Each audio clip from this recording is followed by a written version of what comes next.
I didn't know who he was, but he had a very distasteful vibe. And I took my baby son and I moved him from my left arm between the stranger and me to my right arm. So my baby would be between Mario Cuomo and me, not between this man. This man got up to speak, and I remembered that he was introduced as the ambassador from Israel to the United Nations. And I remember sitting there because I'd often hear my parents say this phrase on the south side of Chicago in the Jewish community: that's good for the Jews, or that's bad for the Jews. And in my mind, out loud, I heard, that's the definition of what's bad for the Jews. And I didn't know this man. I knew nothing about him. I just knew he was a threat to my child. And later I learned that that man was named Benjamin Netanyahu. And I loved that I had no idea who he was or what his position meant. You felt the vibes. I felt it. Then, I don't remember exactly when, I think what age, it was a while ago, 10, 15 years ago, I was in Philadelphia getting ready to do a concert with Patty, my dear friend Patty LuPone. And then I go up to the hotel room. Catherine was in the hotel room. And the movie, The Princess Bride, was on. She was watching it. And just as I walked in the room is that final scene in the movie where Inigo is sitting by the window with the man in black.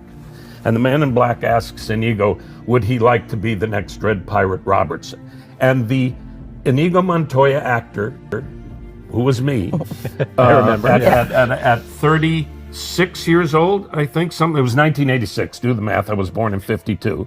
34. Said these words, which I did not really know what they meant, that William Goldman wrote, which I think are the singular greatest words I've ever read. And those words are, were, and always will be. You know, I have been in the revenge business so long. Now that it's over, I do not know what to do with the rest of my life.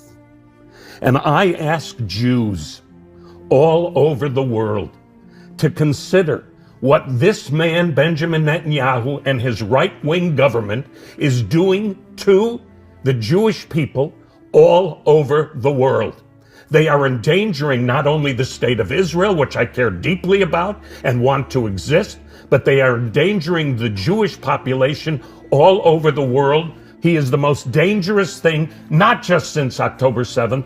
It has been a deeply troubled situation. And to watch what is happening for the Jewish people, to allow this to happen to children and civilians of all ages in Gaza, for whatever reason, is unconscionable and unthinkable. And I ask you Jews everywhere all over the world to spend some time alone and think, is this acceptable and sustainable? How could it be done to you and your ancestors, and you turn around and you do it to someone else?